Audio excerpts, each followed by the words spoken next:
Alrighty. Hello, everybody. Sorry to interrupt the wonderful conversations I'm hearing at the table. Lovely to see some familiar faces in the room. A very good morning to everybody. Can you hear me clearly? I just want to make sure the acoustics are working in the room. Fabulous. My name is Professor Nicole Hartley, and I'm from the UQ's Business School. And it's my my privilege to warmly welcome you to this morning's today's event on enterprise AI, from proof of concept to production. I also wanted to warmly welcome you to the traditional lands I wanted to warmly welcome you on behalf of the traditional owners of the lands on which we're meeting here today in Meanjin, next to the mighty Mirawa, the Brisbane River.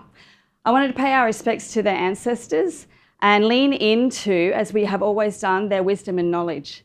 In UQ, we lean in strongly to the wisdom and knowledge of the first owners of these lands. We bring that knowledge into our teaching, we bring that knowledge into our research, and we lean on it even with these highly advanced sort of areas of AI.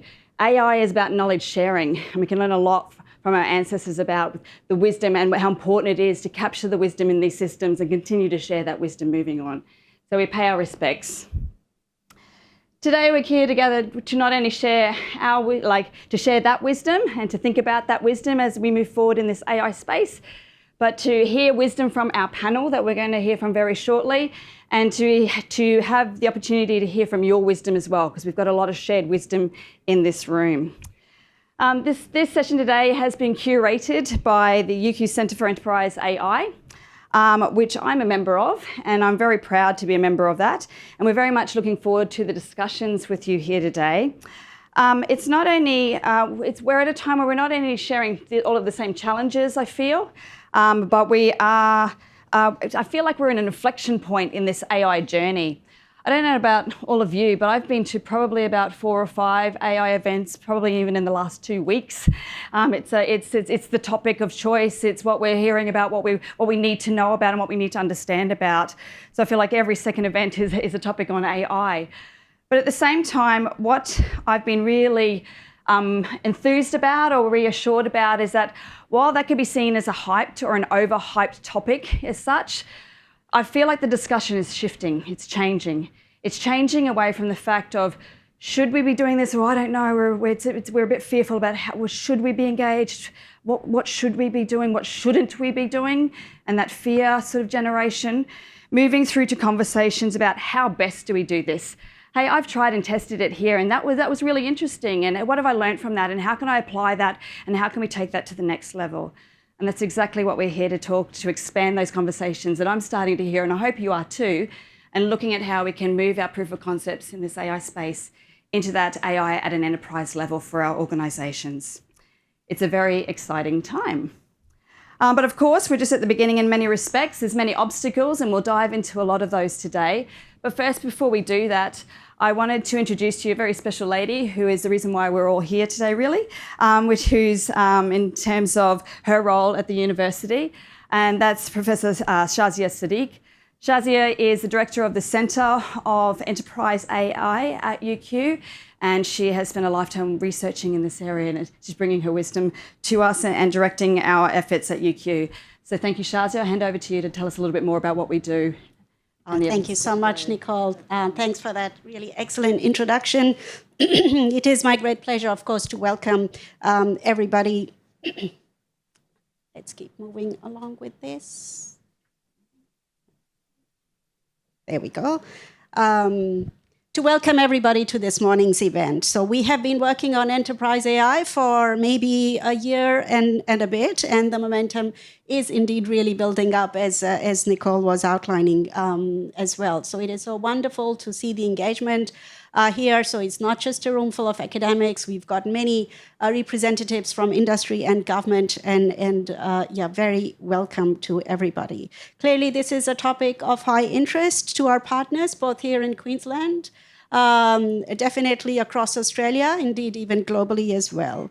Enterprise AI, as you know, refers to AI technologies developed to address business and organizational needs, both in the public and the private sector.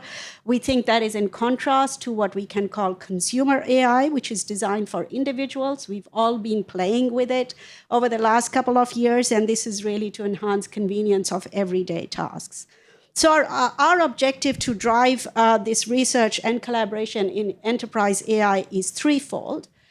We see opportunities that AI is bringing alongside many real risks as well, and we are keen to work with our partners to accelerate access to critical enterprise AI capability. And for those of you who may have heard me or know me, you know that I've been running with the capability mantra for quite a while. So we're really passionate about building AI capability, connecting with AI experts and best practices to build much needed skills and competencies in Australia. We also see the potential and huge impact of scaling AI initiatives, and indeed today's workshop is really all about that. And we understand that only comes when we bring diverse teams of researchers, industry, and government together. And it is only through these alliances, I think, that we can move forward with confidence. The third thing is about national and international leadership. We are really committed to work with government and our international research community to help bring Australian organizations to the forefront of enterprise AI. And I've been personally engaged in quite a few advocacy activities over the last few years, and I will not let go of any opportunity to talk about them with an attentive audience like here today. So one of the things that really remarkable observations that have triggered a number of national level advocacy efforts has been the scale of AI investment in Australia. So if we compare with peer nations such as Singapore, Canada, South Korea, etc., we see investments in the billions. Right? So that last column represents the investment that has been taking place in these countries. And in Australia to date, all of the investments, all combined, is a total of 340 million, so 0.3 of that. So I want to do a shout out to some of the good initiatives at a state level, though. So New South Wales just allocated around 20 million to AI in their Tech Central and Innovation Hub, Victoria in the Cremorne Digital Hub, and a gold star to South Australia. I was just in Adelaide. I didn't know they have an assistant minister of AI over there. And they have got 2 excellent investments in the AI Capability Fund and a direct investment into Adelaide University in their Responsible AI Centre. I really like this quote at the bottom of that screen. This is by Dave L. He's the CEO of Maincord Australia, a really rising company that we've got here. And he says that we have to move beyond the defensive rhetoric. There's been a lot of talk on sovereign AI in the last few months or perhaps year. And he says that we should be talking about not what we should not be doing, but rather, what we should be doing, moving into pragmatic leadership. And he says that will be led by people who build things. And the engineer in me really loved that. So it is my pleasure also to share with you a vision paper that I recently co-authored with the Australian Academy of Technological Sciences and Engineering, and that outlines a missions-based approach to Australia's AI opportunity. Maybe some of you know the work of Mariana Mazzucato from University College London. She's an economist. I'm a big fan of her mission economy approach. Again, for those of you who've been watching the AI conversation in Australia, you would have indeed noticed, all this chatter of building sovereign AI capability. And there's that word again, AI capability. And this paper goes a little bit beyond, and it talks about how. It outlines how we can build that capability. And the centerpiece here is the notion of regional AI factories that bring together large multi-sectoral consortiums of research, industry, and government stakeholders. So, of course, the AI opportunity is cross-cutting across many domains.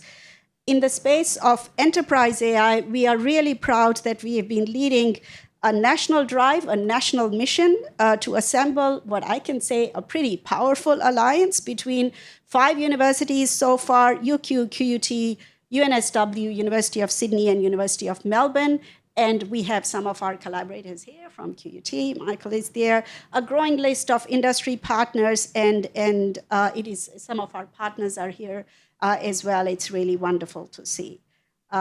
More at home, and with many thanks to the University of Queensland for believing in our mission. We are able to do events like this today through the support of the newly established UQ Centre for Enterprise AI. It is the first such centre in Australia, and we are listening to the needs of our stakeholders. We have a range of partnership models which we can work together with you to progress enterprise AI research agenda, whether these are strategic partnerships, bilateral projects. We got a lot of experience in placement of PhD students on premise with our partners, and a range of other roles if that is what you're interested in. So to wrap up, can I share with you just a little bit about some of the work that the UQ researchers affiliated with the center, like Nicole and many others over here, have been recently doing? So we've got our business colleagues, yes, Stan is over there, and Ida, who've been looking at turning AI uncertainty into business value. We've also got our efficiency gurus who are looking at how can we do more with less. We know AI is compute heavy and it's energy hungry, so evaluating sustainable AI.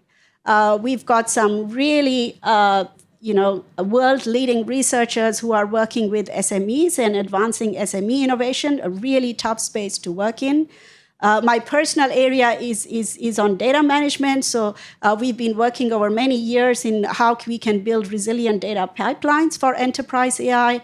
Colleagues have been working on AI for social good. So there is a very nice project with Auslan on sign language. So working with community enterprises. We've got some leadership here around decision-making and future of work and AI as a tool for thought. And also colleagues here, QQ has got a very strong capability in recommender systems, and we are looking at some pretty tough problems on how we capture user demands from sparse interactions. So that is, I think I'll wrap up now. Thank you very much for your attention. Any questions? We will have plenty of time during lunch to talk more about this. Back to you, Nicole. Thank you. Thank you. I'll just grab the clicker from you and I'll get comfortable with my pen. I think you can take that microphone down the back of the room for wonderful questions from our audience. Right. Now I'm just going to get comfortable and hopefully not fall off my perch here. Watch me do this with style and efficacy. There we go. Excellent. So thank you so much, Shazia, for sharing and giving insight into the wonderful work that's happening across UQ and is now having an action point through the Centre for Enterprise AI. And we're very proud of the partnerships that we do have with our other universities. This is not a solo university effort for us to actually embed this well. And also definitely with our partners across government and private and non-profit sectors. Thanks also for setting the scene for what our topic is going to be around for our panel. We're going to have a panel discussion. You'll have an opportunity to ask some questions if you want from the panel. Then we're going to make you work for your lunch. So there's going to be a little bit of a workshop, and then you can have lunch with more networking, and you might have the chance to ask the panel some questions then in that lunchtime break too if you don't get an opportunity. So that's the format for the rest of the time that we have together. To unpack, now we've got the topic of getting from POC to production for enterprise AI. So proof of concepts on AI through to production. And I want to lean into some wisdom from a very esteemed panel, and I'm going to ask them to come up to the chairs and sit gracefully like I did, lead by my example, while I introduce our wonderful panel for today as well. No pressure, everybody. First is Ryan. Hello, Ryan. Ryan is a member of the SAP's Global Public Services Leadership Team, responsible for the incubation of emerging technologies, most notably business AI. He has a passion for public sector and is proud to build solutions to help Australians find jobs, to protect the country's borders, and to support Australians' war veterans. Ryan is also a key contributor to the development for the framework for AI adoption in the public sector with the University of Queensland and providing guidelines for government leaders to build AI capability and address issues like AI explainability. He has also contributed to government AI research with other university partners as well. Some of you are in the room from QUT, ANU, Swinburne University and Georgetown University. Please join me in welcoming Ryan. Oh, you just that in order. This is lovely. Next, we have Nathan Bynes. So Nathan is the head of data and AI in the Department of Customer Services, Open Data and Small and Family Businesses. I'll never get used to that acronym, Nathan. I'm really sorry. That it's in the Queensland Government. In this role, and I'm sure beyond this role, Nathan is dedicated to harnessing the power of data and AI technologies to deliver better services for Queenslanders and to build more effective and efficient public service. I've heard Nathan speak numerous times on this topic as we roll him out as the government person, but I know he's actually genuinely passionate about building a genuinely positive and outcomes-based culture in the teams that he works with in government and the teams that he leads in government, allowing people a safe place to bring their ideas to life around this. And he does this in his capacity of being a responsible leader in the Queensland Government's data and AI policy, strategy and innovation function, as well as developing core data analytics and AI platform services to foster innovation and capability uplift across Queensland Government. Please welcome Nathan to the panel. Thank you, Nathan. And next to Nathan is our very own Ida Samaya. Ida is an associate professor at the University of Queensland's Business School and a very good colleague of mine, where her research and her passion lies in investigating the multifaceted challenges posed by AI to both organisations as well as the broader societal impacts. Through a decade-long collaboration with MIT Sloan Centre for Information Systems Research, she has deeply studied over 70 AI cases globally, uncovering how leaders manage the nuanced complexities of autonomous and opaque AI systems and how AI applications deliver solutions that benefit diverse stakeholders. Her publications have been recognised with numerous prestigious awards, including Top Publication Award for Information Systems, Best Case Study Award for the Society for Information Management, and recognised for one of the most thought-provoking articles that we have out there on ethics and big data. She wants to use her insider knowledge of how AI solutions work to help industry leaders adopt AI efficiently and responsibly. So please welcome Ida to the panel. And last but not least is Dr. Joel McKenzie. Joel is a lecturer and leading academic within the School of Electrical Engineering and Computer Science here at UQ, where he conducts research into the field of information retrieval. Perhaps the closest person in the room to fully understanding the black box of AI, I'm just going to put that out there, Joel. Joel's research focuses on efficient and effective representations for large-scale search engines, including indexing, compression and retrieval. His research is also dedicated to understanding how to measure improvements in the end-to-end search pipeline, including system-orientated effectiveness measures and user behaviour analysis. And he has a broad interest in empirical experimentation, operating systems, data structures and algorithms. So to help us sort of unpack some of the technical aspects around how we take these point of concepts through to enterprise AI, please join me in welcoming Joel to the panel. I'm going to stop reading because I don't like when I have to read, but I want to make sure I always get people's information right. It's very important that we do that. I've expressed to you all that in this next 40 minutes or so that we've got, which is not a lot of time to unpack a really kind of wicked problem here, that I'm really excited about embarking on this. You know, collectively across industry, government and academia, the conversation is shifting from will or won't we adopt AI to, you know, how can we best do this? What am I learning from the user cases that I'm able to actually test and trial things in? But then how can I take that to that next enterprise level and get buy-in at an enterprise level?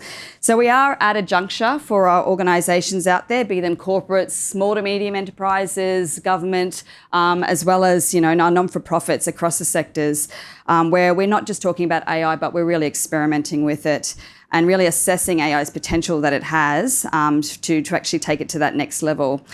We do have lots of reports, though, that while we're trialling and testing a lot of proof of concepts, there's about an 80% of them that don't make it to fruition.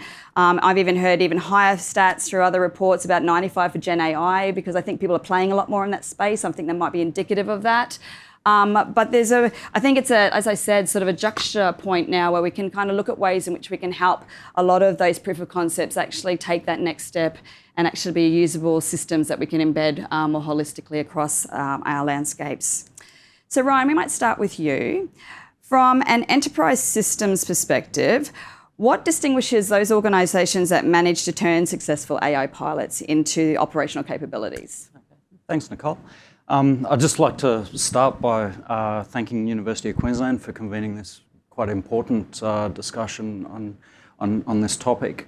For those of you who may not be aware, SAP is a global provider of enterprise applications for over 50 years now. And I noticed that UQ has kindly pulled a very old profile photo of me that makes me feel like I've been working in this space for 50 years. But our focus now obviously is around enterprise AI, and in particular getting AI out of proof of concepts and into production with our government and business clients. So in response to your question, I think that there always has to be three things, right? So I'll work through a few. First is, I think that what enables organisations to get AI out of proof of concepts and into production is executive sponsorship. Experimentation certainly can happen bottom up, but I think that productisation needs to happen top down. And where we've had the most success is when we have not only sponsorship from the CIO level, but also actually the CEO level within the organisation. What comes hand in hand with that then is the second point, which is value realisation. So as Shazia mentioned, there's certainly a lot of hype around AI at the moment. There's a lot of debate about if there's an AI bubble. So I think that we need to do a better job as an industry of quantifying what is the return on investment that organisations are receiving from their AI projects. A recent study with SAP and Oxford Economics on the value of AI suggested that within Australian government and businesses, about 25% of tasks are being supported by AI currently, and that's expected to grow to over 40% within 2 years. 3/4 of the organisations that we surveyed expect to receive a positive return on their AI investments within 1 to 3 years. So I think that we need to use those returns then to justify the next round of investment in AI capability. My third point would be that it's important to bring the workforce along on the journey, and that has probably a couple of components. The first is obviously investing in AI skills, but then I think more importantly is actually building practical experience through applied scenarios. So a recent survey by the Mandarin on national attitudes to AI within the Australian Public Service indicates that 84% of Australian public servants are ready to use AI in the workplace. This compares to 44% in the general public. So that tells us that the Australian government is doing a fantastic job of uplifting skills within the workforce. I think, though, that the next step is to build confidence and experience through applied scenarios. And that very quickly then raises the question of, well, where to start? And I think that we often gravitate towards kind of citizen-facing scenarios when it's often back-office scenarios that can achieve quite significant efficiency gains, often at much lower cost and risk. So SAP prioritises its global roadmap based on customer feedback, and what our government customers are telling us is that quite simple technical scenarios can deliver quite significant efficiency benefits.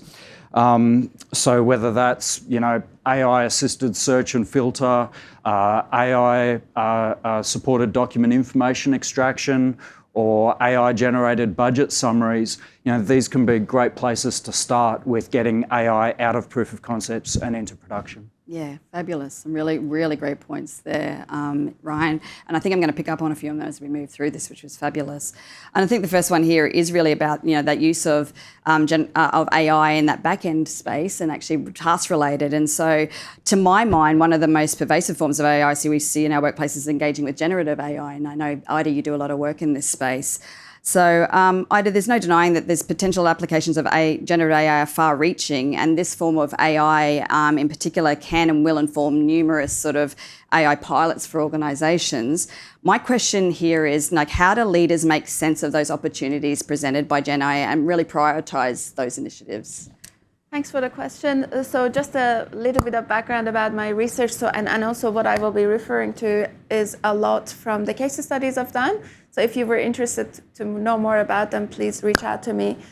So I think it will come down to two things for me at the very, very high level of the organization in terms of how to create value from data. One is the employee experience, and the other one is the customer experience. With the employee experience, what I'm observing is that companies are thinking about what are these accelerators. How do we actually improve employee experience using AI, remove some of those bottlenecks, tedious work, and so on, but also accelerate the work. So in some of the case studies I've done, acceleration is actually turning into roles that people are taking, AI accelerator roles. And I really think this is a really important point, because we all know that AI has increased the clock speed of how organizations are working. There's expectations that things are happening faster, better quality, and so on. But the point is that, and a lot of work happens in these cross-functional teams, right? So we need to be able to actually resource them, support them, whatever we call them, either from an acceleration perspective, or the resources we need to, the models we need to subscribe to, the enterprise capabilities we need to invest in to actually support the cross-functional teams that do the work. So I think one point is, from the very high level of the organization, how do we use the AI to improve employee experience and remove bottlenecks and so on. The second point I want to make is, before I go to the customer experience, is that we do have the distinction between the off-the-shelf tools. And off-the-shelf tools, they're available. They're already democratized. Like everybody is using them. So there's no point of piloting into, to actually use. They're being used. And if you're not letting them be used, they will be used in shadow.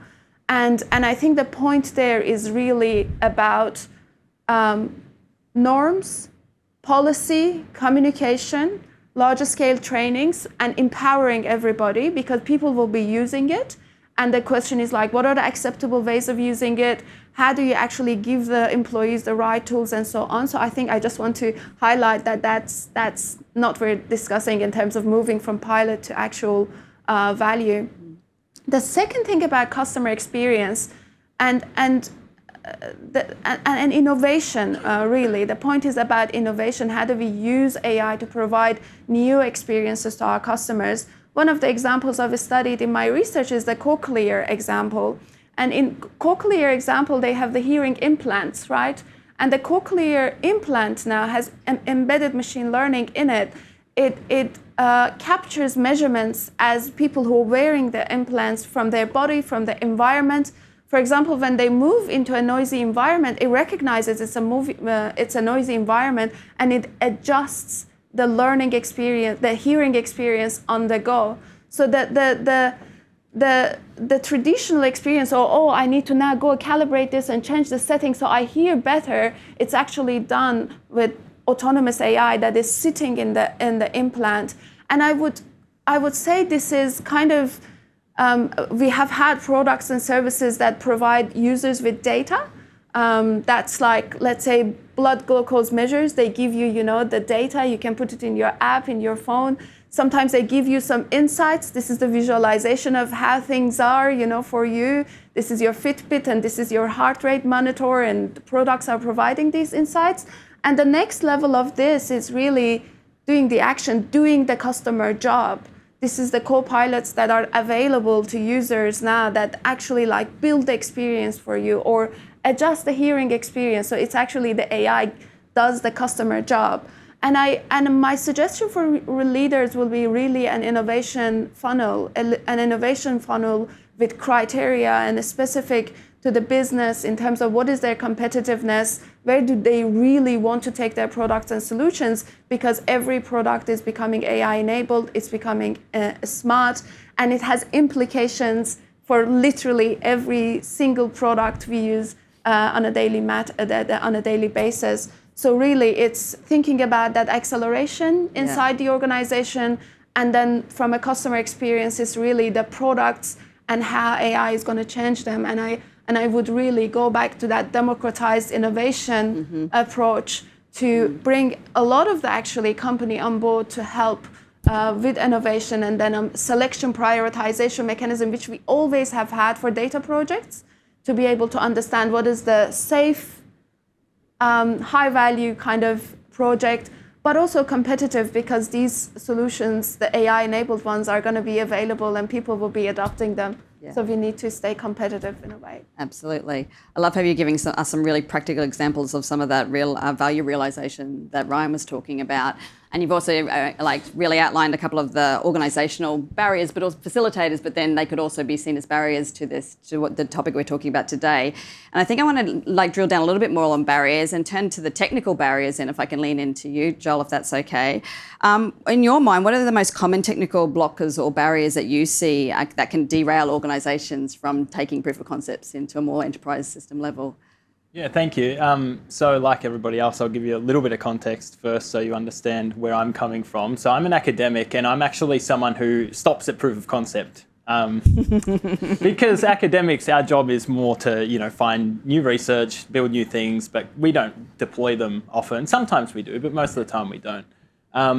But my background is heavily technical. I'm interested in scalability, and so I think about these things a lot in terms of most of my PhD research was on large-scale search. So if you're trying to support a search engine for millions or billions of people around the world, and you've got infrastructure everywhere, how do you keep it efficient? So I'm not sure. I believe most people in the room probably still use Google Search. The younger people maybe not as much anymore, but it's pretty amazing if you think about it, that you can type in a query and press enter, and within about 200 milliseconds, you get back a set of very good response, very good websites that you can visit to answer your query from billions of web pages from servers around the world, right? And it might be surprising to you that when you issue a query that's not a simple one, like a simple one would be Brisbane weather, okay, easy. But if you put in a query like, I'm planning a holiday next month to Thailand and I want to know the top 10 places to go, and I want to go here and here, but I don't want to go here. A query like that might touch 5,000 different servers just to get you 10 things on a page, right? And so that's a big scalability problem, and that's where I'm kind of heading with this. But what's really amazing is, and I'm sure everyone in the room has played with Gen AI tools like ChatGPT or Gemini or so on, these things are orders of magnitude more expensive than search engines. So even if you type that same prompt into Gemini and you press enter, you're burning carbon, right? Your query is literally running on hundreds of GPUs, and the fact that it can come back so fast is really, really amazing. And so I'm going to say one point here is that scale is obviously a big technical challenge as we head into more heavy AI models that do better. Doing better means generally using more compute, unless you can come up with some magic algorithm or improvement. But given that companies of large scale are able to sustain millions of people currently typing stuff into ChatGPT and answering them efficiently, I'm going to say something a bit contentious, and I'm going to say that I don't think the technical barrier is the big one, actually, to bridge this gap. My personal view is that most technical challenges are not insurmountable. There are lots of really smart people working at companies, lots of really good technical people who can solve challenges like this that need to be solved in order to take a prototype into production. I think where you're going to come up against resistance is, as Ryan mentioned at the start, it has to come from the top down, right? If there's not a culture for taking an AI-enabled product or something like that and moving it into production in the enterprise, if you don't have that support, I actually think that's going to be what kills you, not the technical challenges. Yeah. Because, as Ida said, there's already a bunch of tools. We already can do this stuff. Prototyping's easy, and in fact, it's getting easier. People who previously couldn't program, for example, are now able to build their own websites. So internally at a company, building a prototype has never been easier, and going from zero to something that looks pretty good is not trivial, but it's not that hard anymore.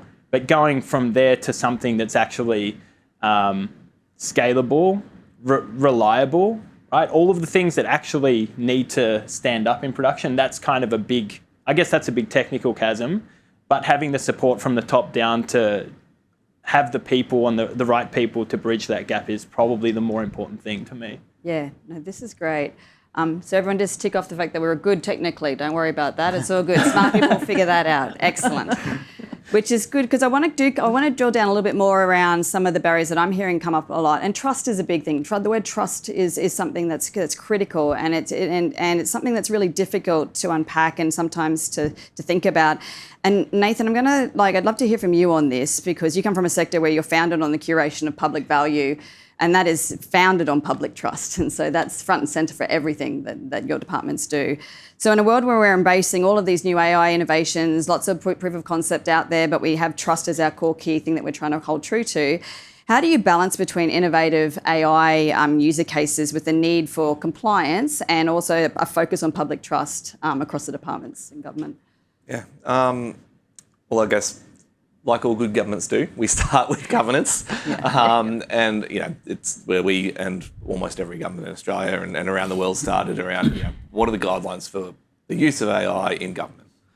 So that we can inform our public servants, our executives and the public pretty clearly how we're going to use these tools and how we're not. And we have some guidance out there, and we have a bunch of policies around, you have to have AI governance. And we've put some of them in a box now, and we've said, okay, we think we've done pretty well in terms of providing agencies with the tools that they need to assess risk, to understand risk, to establish governance arrangements and organisations. But the next step is, as we've been hearing, is how do you actually do AI? How do you implement these tools? And I think some of that trust piece with between the public service and the public, I come from a data space before taking on AI, which is not too uncommon. I think you've seen a lot of people that were responsible for data and are taking up that portfolio. And it's something I've been passionate about, that we don't have the conversation enough with the public about the benefit we can generate if we use their data properly or share data better in government. I think of some of the big ticket sort of items in government, the health record, around some of the negative publicity because there was fear, there was trepidation, people didn't understand or necessarily trust government to collect that data and use it for good.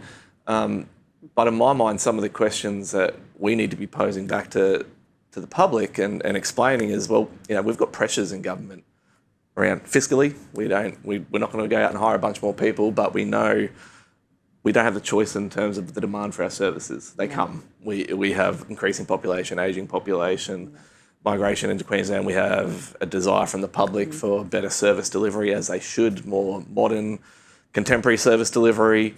Those things require better use of people's data, and increasingly in the future, the opportunity to leverage AI to provide those services without actually incurring a bunch more cost. And that's a benefit to the public, because there's not an endless bucket of money sitting there waiting for us to hire more people. In my mind, it's a really good story for Queensland government and governments around the world. So actually, at a time where we were facing this big, almost existential crisis around demand on government services, there's some technology that's come along that will help us to meet that demand somewhat if we apply it properly. I think building the trust for the public is pretty simple. It's about being transparent and honest around what we're doing. Looking at, you've seen some jurisdictions have transparency statements that state what they're using AI for. In Queensland, we're considering similar things. Some of the, at the very simplest, if you're interacting with an AI tool, you should know about it. You might have the choice to say, okay, if you want your query diverted to a chatbot, you can talk to that right now, or you can wait 20 minutes and talk to a real person. I want to give people a choice over how they interact with government, but be really plain as to, okay, we're using AI in this context. It's not scary. There's talk about declarations of how you've used AI or when you've used AI. I almost think sometimes that's not practical, because you'd have that on the bottom of every letter, and every service you interact with at some point, there's going to be an expectation that it's part of. We use email every day at some point. That was maybe a little bit controversial. So I think there's a lot we can do. I think there's a lot we need to do in government in that space to build trust. And aside from transparency, it's getting it right.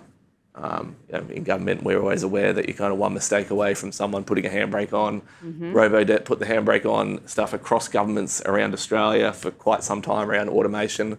Very good initiatives got parked because someone went out there and did something that harmed all of us in terms of reputation. So I think that's really important for government is, there's a lot of great use cases that we can start using AI in back office automation. The great thing about government is I'm going to say the great opportunity in generative AI is that we are very process heavy. We document everything. We have to sign a form for every HR activity we make, not too dissimilar to any organisation. So there's great opportunity in Queensland government to take those low risk applications of AI and then move into forward customer facing. Yeah, no, perfect. And I think that speaks to the fact that we're all very much honed in on having responsible practices around AI, and that's just BAU, that's a tick in the box, and the rest of it is kind of building from that, right? But if we're thinking about AI, responsible use of AI and AI governance, in Australia, our government has actually adopted a principles approach to AI, regulation that is, and in terms of our regulatory environment that sits around AI. Ryan, you work extensively with government agencies, and if we look ahead to the impact of a possible enhanced focus on regulation that might come down the line in the future, no one knows where it might land, but if it doesn't or doesn't, what is your thoughts on what types of regulation are helpful rather than a hindrance in this space? So I think that, in the industry that I focus on, which is government, the initial response to the shock of the launch of ChatGPT was in government's role as a regulator, and as Nathan rightly alludes to, the agencies like the DTA, their focus was very much on ensuring responsible use of AI by public servants. But that then has had, as I think you're alluding to, Nicole, a knock-on impact to the tech industry and the sphere in which we can innovate. I do think, though, that the notion that regulation necessarily always will slow innovation is maybe a bit outdated. I think that the right type of regulation can actually speed up innovation by making our experimentation more directed. And here I'm talking about regulation in the form of kind of government guidelines and guardrails. So I'll give you an example of this. So agentic AI changes, the nature of how we work with AI, in that AI agents often execute tasks in the background. So they pre-process information, they go away and execute business processes, often before they involve a human user to present options and to ask the human user to make a decision. And so I think that this completely changes our approach to AI, or encouraging AI autonomy while ensuring an appropriate level of human oversight of the agentic process. So I think that this is where some additional guidelines from government around the types of use cases where it's appropriate to have a human in the loop versus the types of use cases where it's appropriate to have a human on the loop could actually help to speed up innovation. There's a study into the value of AI by McKinsey that was released just a couple of months ago. And what they show is that only about one third of organisations do they attempt to have staff review all AI-generated outputs. At the other end of the spectrum, you have about a quarter of organisations who say that staff review less than 20% of AI-generated outputs. So probably the sweet spot is somewhere in the middle.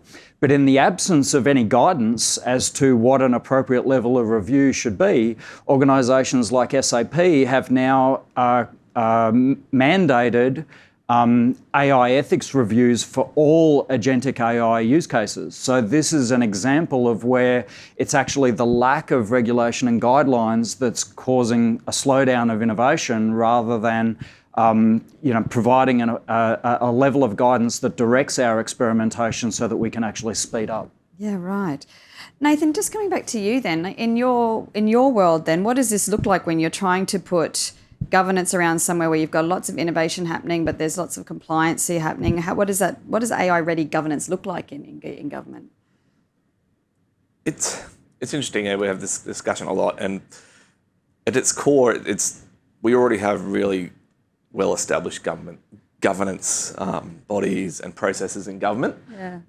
And at its very most basic, it's applying them to what is just a new technology. Yeah. Notwithstanding, there's a lot of uniqueness about generative AI in particular. I think it comes down to the capability in educating people in government. Yeah. And those business leaders who are considering adopting AI, the lack of understanding the tools, the technology, what AI is good for, what it's not, what the risks are, sometimes causes a pullback into, well, we're not sure, we need someone to come in and tell us what we can do here. Gotcha. So we spend a lot of time in terms of the risk assessment work that we do, actually going out and helping agencies and saying, you know what, yes, we've got a fairly comprehensive risk assessment framework here, but it's actually okay to say, I don't know, to 3 or 4 of those categories and still proceed with your project. Yeah, gotcha. You can accept that risk, especially if it's a low risk use case, and we're actually working on some smaller frameworks and tools to assess for low risk, because I think sometimes people get a bit caught up in the unknown, and that causes hesitancy in government to proceed with things. Yes. So I think for us, it's a lot of work, working with UQ on some AI for leadership training, having people equipped with the knowledge to make the right assessment and take appropriate risk. Yeah, okay. Yeah, no, great. I mean, risk doesn't just happen at this end of it either, at the POC to enterprise level too. AI's got has the ability, because it's so dynamic, that it needs to remain robust and trustworthy over time. So, Joel, I know you don't work too much down that end, but obviously you need to be designing AI functionality to look out for things like model drift and things like that. So what are some of those, how can we, ensure that these AI systems are robust and trustworthy over time?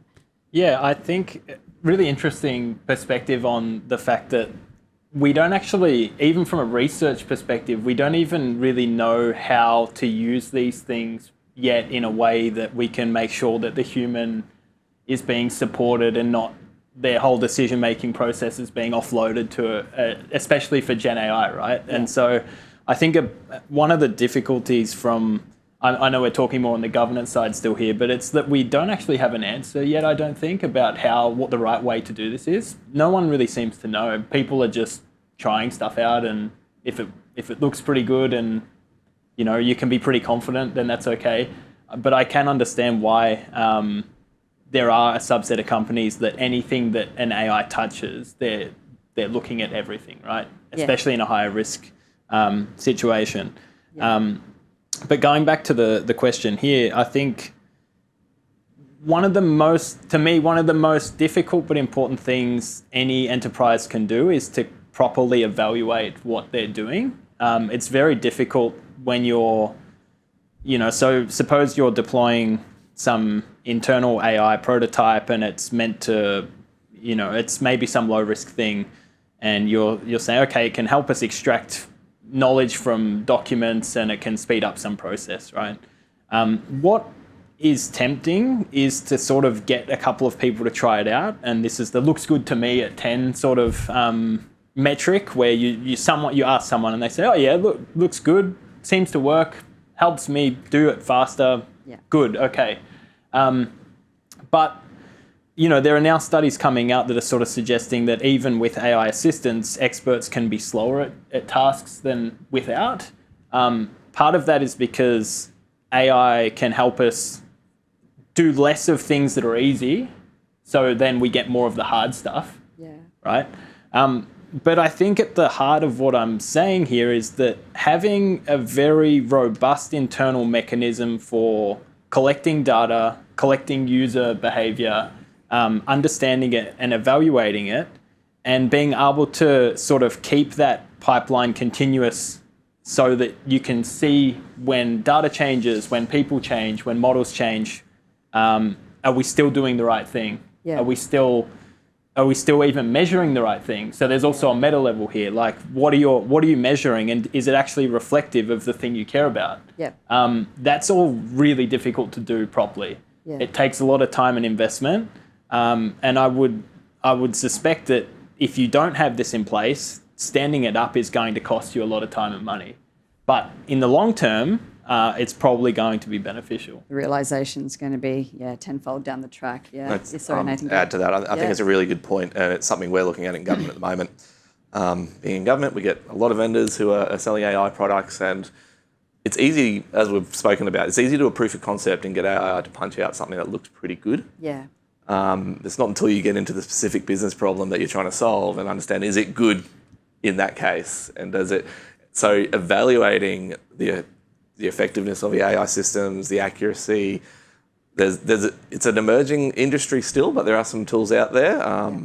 It's going to be more and more important, and we're thinking about, well, how do we build tools that we can actually replicate and use to evaluate the outputs of these systems? Yeah. Because, as we all saw at the very start, there was talk about regulating AI models, and then it's sort of that stopped, and it turned into, actually, the risks are all about how in what context you use that AI and what are you using it for. Yeah, that's what we can control. So that testing, and we've done a lot of that internally and built up a lot of internal testing for QChat and other tools. It's about consistently being able to understand if your model's changing, are you getting the right results? We see some of the testing around sort of RAG models, and sometimes people are finding that there's 20% of your document corpus that never referenced when you're getting responses. Now, you don't know that until you start some rigorous testing to say, is it actually giving us the answers that we expect? Yeah, no. And knowing what you expect as well. Absolutely.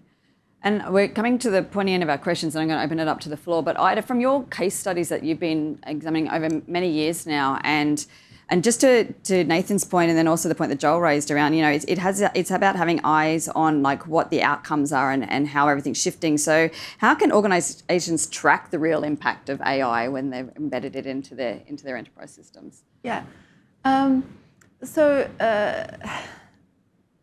I was actually thinking to exemplify one of my cases just about the scaling, and then touching on this measurement angle as well. So maybe 4 or 5 years ago, maybe it was 2021, that with my collaborator from MIT, we had these discussions of we really want to understand companies that are scaling AI to the topic that we're really discussing. And at the time, I started really contacting many people, being embedded in many conversations, until I heard his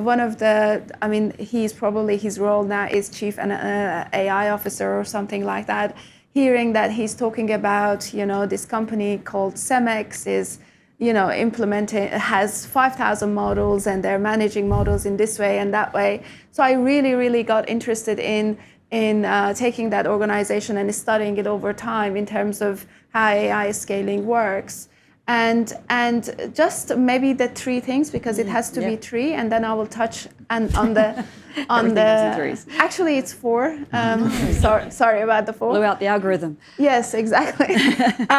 But in terms of that, getting that value realization, what I learned from Cemex and what I saw at Cemex is that initially AI projects in pilot, they were really leaning on project data, one project data, and then they moved into what in their the proliferation of the models, where they started, okay, one model doesn't help me autonomize end to end. Now I need to build many more models, and of course they are global. So when you have one model that predicts something and you want to be going global, every context is different, so you need to retrain all of them, and suddenly that's how they suddenly were dealing with 5,000 models, because every model was translating into, they're in 50 different countries, localized, recontextualized, and so on. And in proliferation, what really helped them was to move just from project data to shared data. And the final scaling bit, which is, a lot of the industry talks about industrialization, is from a data perspective, it was really creating this, I'll call it, quoting my collaborator, Barb Wixom, liquid data. And this is really automated data pipelines, data that is productized, data that is really ready to be served up to these AI and to the enterprise. And that takes a lot of effort to build. There are many examples of that, but I think to get to that stage of really enterprise level meeting the needs for AI, we really need to move just one labeling, one data set to actually thinking about what is the enterprise data pipelines and how do we get that liquid data assets that are ready to use to be served up into the models.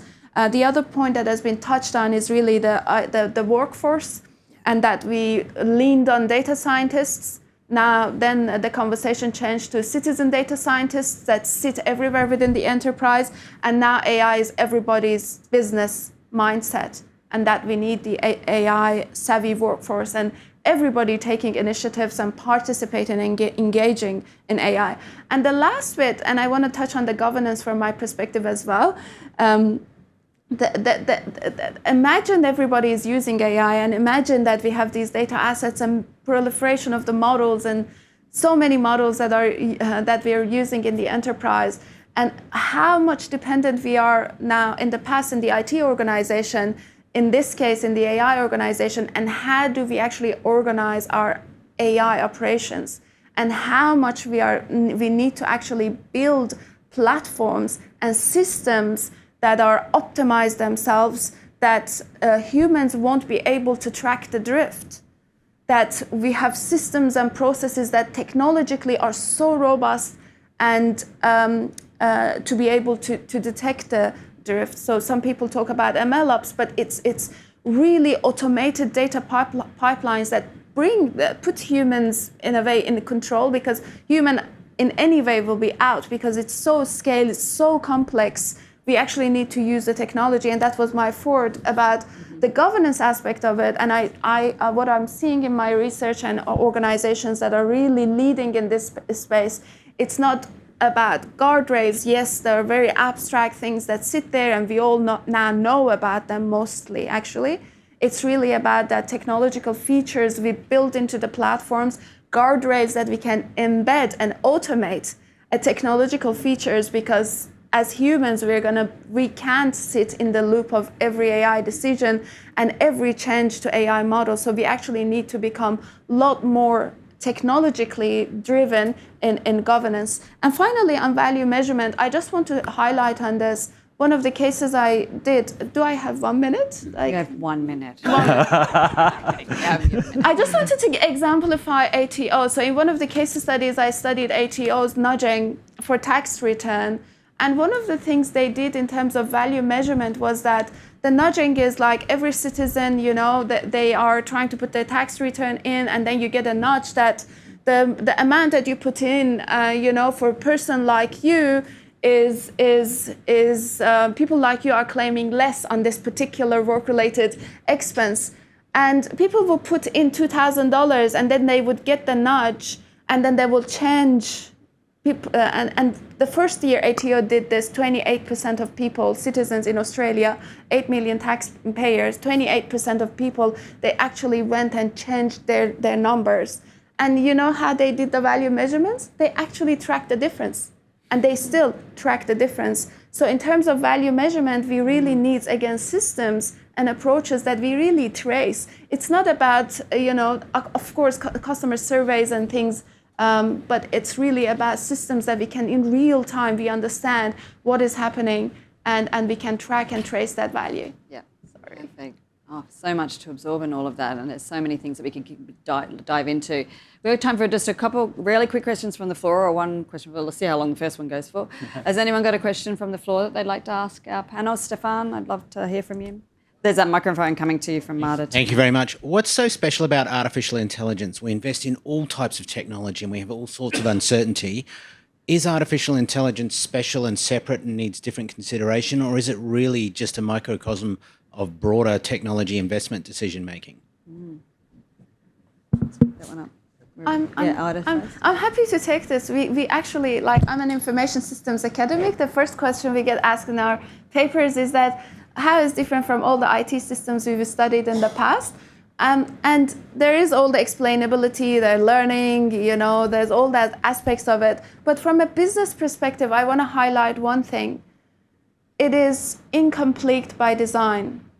It is always evolving. And let's say Tesla cars that put AI in them, we used to buy a fridge. It was just a fridge. The functionalities were told to us, and we would receive those functionalities.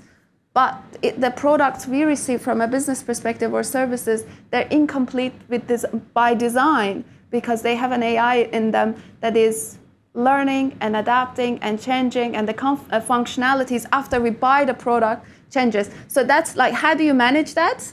That you have a product that is sitting in someone's ear and is evolving all the time. That I think is very different from the traditional products and services we have had in businesses. Did anyone else want to add something? Joel? Can I just add for the technical part? This is why I was a bit facetious in my first point. It was that all of the same technical problems we've always had, like having technical debt, legacy systems and so on, all of that's the same. So to me, that's why I think the technical aspect is not something that's new. Like the models and the approaches are new, the vendors we use might be new, there might be other risks and things, but the same thing we've been dealing with forever is still there. It's like, if you've got some legacy system and you want to put AI into it, well, what do you do? So that, I think that's another perspective there. Absolutely. Nathan? I was just going to say as well, I think one of the differences, and to your point, there's a lot of things that apply just as much to AI as they did to every other technology transformation we've been doing for the last 15, 20 years, really, in government and every business, right? Even from evaluating the use and start tracking ROI. I think one of the challenges and benefits with generative AI in particular is the potential uses are almost anything. And a lot of time and they're available to everyone. So it's, you've got people who didn't necessarily engage in technology and transformation type projects getting access to these tools and coming up with ideas, and then wanting to see that through and being able to facilitate that. It's great. You're getting a whole bunch more ideas. We're also getting a whole bunch of people who are trying to use AI to solve problems for things that aren't really AI problems. It's created a bit more work in the governance and advice space. I think that as we mature, I think we probably will start to be more bedded down into some of those more standard practices. I'd just expand on the point that Ida made around AI being like a black box, and one of the main differences to a rules-based system is that when you execute a rules-based system, you get a decision tree, and you can trace the decision tree, and you can say, well, that's why the system came up with this recommendation. Obviously, with AI, deep neural network, you can't create a decision tree from that. So I think that this is where it's important, and where we've actually focused our research effort with UQ has been on AI explainability, and now in the agentic AI space, AI reasoning and mapping the agentic process. So I think that this is an obligation for software providers and implementers of AI, that they provide the users with an appropriate level of transparency so that they can feel confident in making decisions that are supported by AI recommendations. I absolutely love these conversations, and I don't want to stop it, but I want you guys to start thinking, getting involved more actively in the conversation too. So I'm going to draw it there in terms of the panel discussion for today. So please join me in thanking our esteemed panel for all of your expertise and sharing your thoughts with us. I hope it has provided you with some food for thought around how we can seek to advance production of AI more broadly across our enterprise systems, because that is what we are going to do right now. We're going to get your thoughts, your feedback, your experiences and your understandings. And we're going to run a workshop. And to invigorate these conversations, I'd like to hand over to my very esteemed colleague down the end there, who's just can't wait to be in front of you, Marta and Dolska. Thank you very much, panel. If you can move you back to your seats. Who's a globally renowned researcher and professor in information systems here at the Business School with us. So over to you, Marta, to drive this next session. Thank you so much, Nick. And it's like I'm the last person holding the microphone, almost like it was by design. Good morning, everyone. So Nicole really nicely shaped this morning by talking about wisdom, and framed it by talking about wisdom. And then Shazia had this really lovely note on her slide that said co-design between research, industry, and government is no longer a nice to have. And it isn't, it's crucial. And so while we have all of this wisdom in the room today, we thought it was our opportunity to both keep this conversation going, but then also pick your brain on what are the main challenges in implementing enterprise AI in organizations. So not personal AI, enterprise AI. So we're going to have about a 40-minute session where we basically have conversations at the table where we're trying to pick your brain. And the benefit of this is twofold. First, what we will do is we will pull together a summary of everything that we've learned from the panel and from the conversations that are about to happen in this room and give that back to you so that you can reflect on that further and also share that with colleagues. And second, you're helping to inform the work of the centre and helping to prioritise the work of the centre by telling us what your pain points are.